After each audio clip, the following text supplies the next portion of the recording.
Assalamualaikum warahmatullahi wabarakatuh. Saya Michael Ronaldo, NIM 120170063 dari Prodi Teknik Mesin.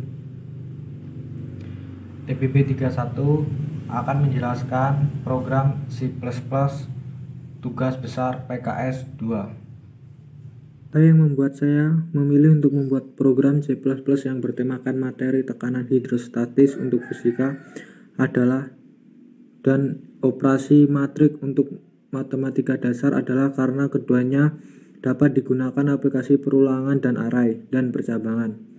Tapi untuk percabangan itu rada gimana ya? Sedikit triknya gitu di yang fisika. Nah, karena memenuhi 3 hal di atas, maka spesifikasi tugas PKS 2 ini dapat terpenuhi. Langsung saja kita lihat flowchart program tekanan hidrostatis. Di awal-awal ini, saya membuat banyak output untuk memberitahu user program apa ini. Setelah itu di sini ada deklarasinya. Tipe datanya itu integer. Terus di bawahnya ini ada output lagi sama masukkan data ke variabel yang dideklarasiin tadi. Nah, hasil masukan data tadi itu larinya nanti ke percabangan yang ini nih. Kalau true dia ke sini, kalau false dia ke sini. Nah, di bagian false ini aksi dari rumus tekanan hidrostatis ini dimulai.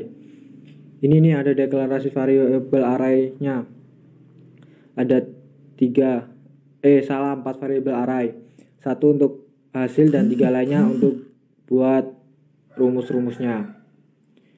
Oh ya, semua array itu tipe datanya real atau float kalau di C++, dan juga jumlahnya itu sama kayak variabel yang dideklarasiin di awal, variabel X. Habis itu ada perulangan nih. Perulangan ini nantinya buat masukin data ke array yang tadi. Terus cout ini buat minta ke user untuk masukin data. Terus ada assessment juga biar hasil dari tekanan hidrostatisnya diketahui. Perulangan selesai ada output pesan, terus di bawah yang lagi ada perulangan nih yang bakalan nampilin hasil tekanan hidrostatis yang udah dihitung tadi. Terus sekarang kita ke C++ nya. Nah, ini di awal-awal kita ada hashtag include eostream. Ini buat pakai header file di C++. Header eostream, terus ada using namespace std. Nah, habis itu integer main ini kita ada banyak cout kan. Nah, cout ini yang sampai ini buat nampilin judul program.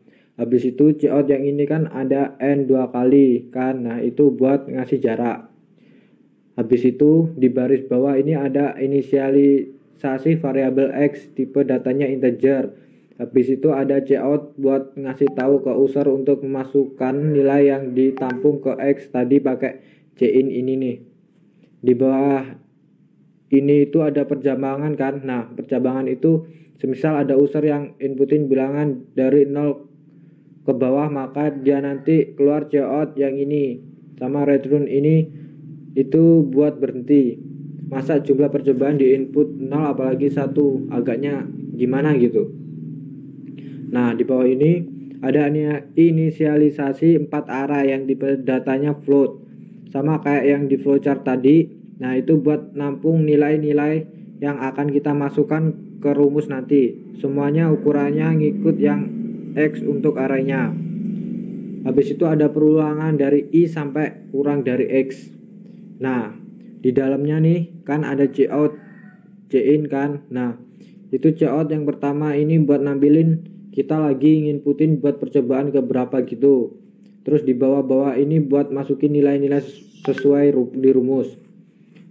Habis itu biar bisa dihitung nilainya, kita kasih assessment di line 30 buat ngitungnya.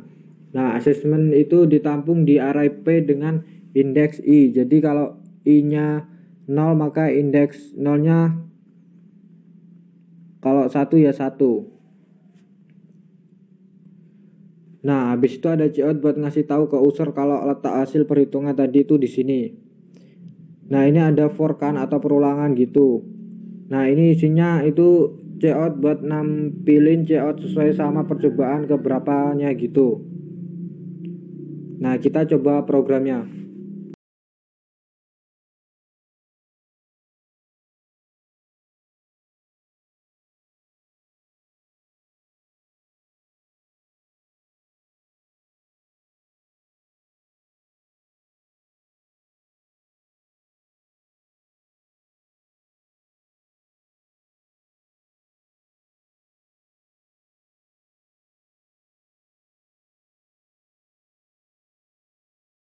Selanjutnya kita flowchart yang program kedua. Ini saya zoom dulu. Nah, di awal ini ada output buat ngasih tahu judul programnya. Habis itu ada deklarasi bertipe data integer nih buat variabel m dan n. Terus ada output buat masukin baris sama kolom yang dibarengin sama input ke variabel m sama n. Jadi nanti yang baris ini masuk ke m, terus yang kolom masuk ke n. Habis itu di bawah sini ada deklarasi array. Ada 3 array, p, key, sama hasil. Masing-masing ukurannya m dikali n tadi. Lalu ada perulangan yang masing-masing itu sama hasil. Masing-masing ukurannya m dikali n tadi. Lalu ada 2 perulangan yang masing-masing itu buat masukin elemen-elemen matriks ke 2 matriks tadi.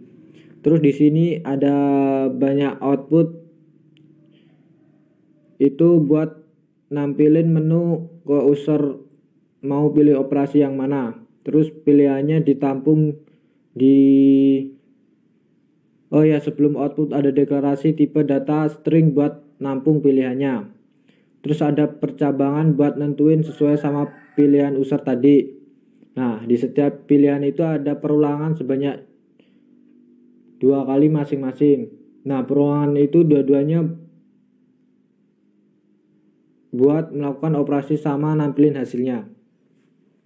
Terus di bagian pilihan ketiga ini ada percabangan lagi buat nentuin matriks mana yang mau dioperasiin. Terus habis itu masing-masing percabangan ini ada perulangan sebanyak 2 juga, yang masing-masing fungsinya sama buat ngelakuin operasi.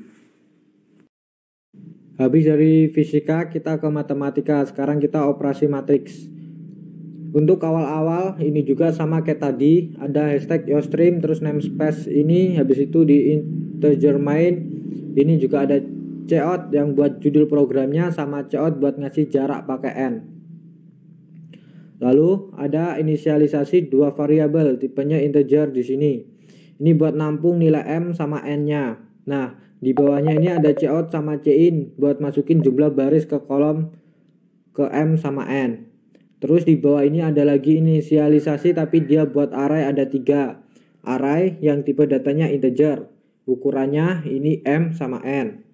Terus dari baris 16 ini sampai ke 28 kan ada perulangan for kan, perulangan bersarang. Nah, ini perulangannya buat masukin nilai elemen-elemen kedua matriks ini. Habis itu di bawahnya ada inisialisasi tipe data char. Terus ada banyak cout nih, sama kayak yang di flowchart tadi itu. Ini buat nampilin menu ke user. Terus pilihannya ini tadi ditampung ke variabel yang tipe datanya char yang barusan kita deklarasiin. Nah, terus ini ada percabangan kan. Nah, ini itu nyesuaiin sama pilihan user. Tadi kalau dia pilih 1, dia lari ke baris 39 sampai 54. Terus kalau pilih 2, dia ke baris 57 sampai 72. Kalau 3 dia ke 74 sampai 116. Nah, yang pilihan 1 sama 2 itu sintak yang dipakai itu sama. Ada 2 perulangan for bersarang. Ini nih kayak gini. Itu buat ngelakuin operasi sama nampilin hasil. Terus kalau yang pilihan 3 itu ada cout yang nanyain user buat milih matriks mana yang mau dioperasiin. Nah, itu ada percabangan lagi nih, ada 2 yang isinya juga sama seperti perulangan yang tadi. Gitu. Habis itu program ada satu lagi nih kan, di awal tadi itu kita inputin mau pilih operasi yang mana kan. Itu ada 3. Nah, semisal user masukin lebih dari 3, dia larinya ke sini ke baris 118. Selesai, coba kita run dulu ya.